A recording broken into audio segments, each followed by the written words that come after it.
Hi there, this is Steve with stevesdailytarot.com. If you enjoy these readings, be sure to hit the subscribe button to get notified whenever a new video is posted.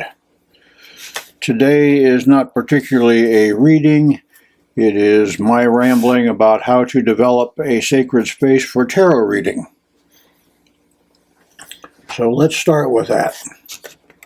Excuse me, over the years, I've done my fair share of public readings at wedding receptions, psychic fairs, graduation parties, even a county fair, not to mention all kinds of private readings that I've done.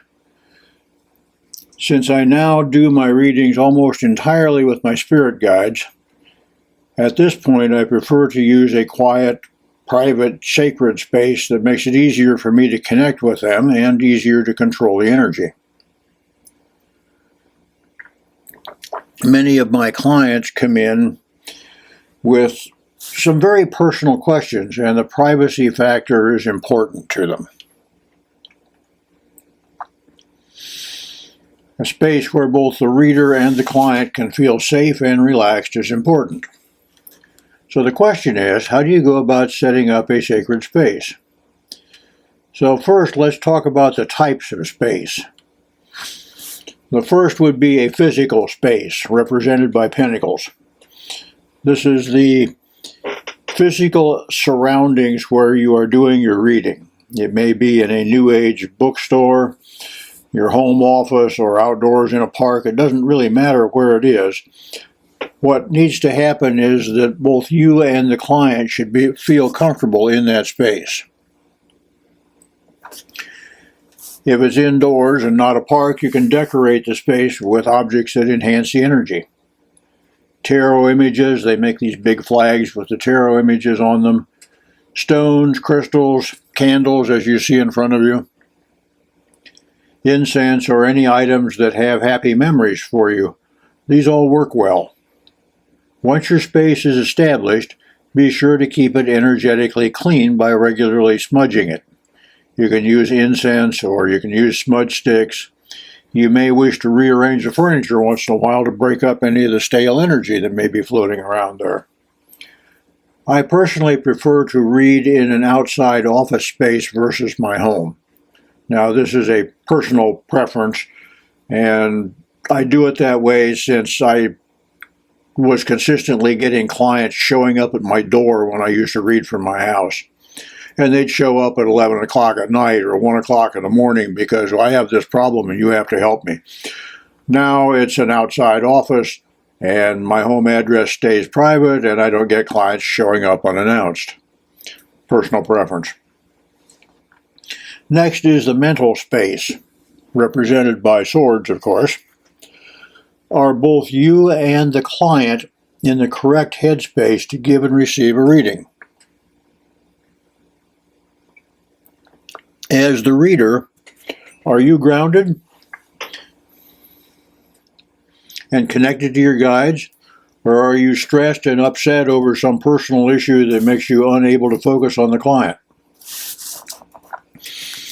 I have seen this when we used to own a metaphysical bookstore. I have seen this constantly with the readers that we would have in. They would come in all upset, some kind of personal problem, something going on, but I have to come and read because I need the money. And I don't know what kind of a reading they were giving, but it couldn't have been very good if they're so upset they can't connect to their guides. Excuse me.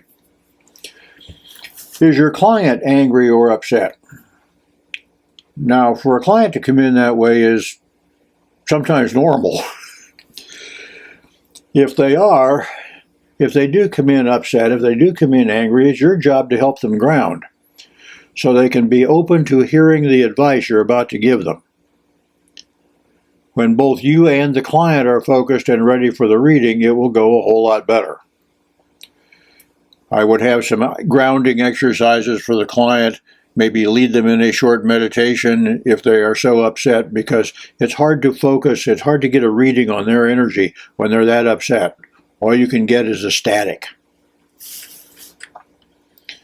You may find that many readings are questions about relationships, which of course involve emotional space, cups. As a reader, you need to remain disinterested. In other words, you need to remain detached from the client's emotions. Disinterested but not uninterested. This can be difficult as most readers are empaths. But to give good advice, we need to stay supportive but remain separate from the client's drama. And the clients have a whole lot of drama. Rods represent the spiritual space. Before starting a reading, do a short 2-minute meditation to ground and center yourself. This is before the client ever gets there. You just sit down in that space and do a quick 2-minute meditation, ground, center, feel your energy going down, feel yourself connecting to your guides, your higher self, angels, intuition, whatever you want to call it. You need to be in an open, non-judgmental space to connect and receive information. Once you get all this put together, once you have your sacred space created on all levels, your readings will improve. Your clients will be happier, and you will be happier, and you will be less stressed. Thank you for watching. If you found it helpful, please remember to check out my website, www.stevesdailytarot.com, and don't forget to hit the subscribe button as you leave.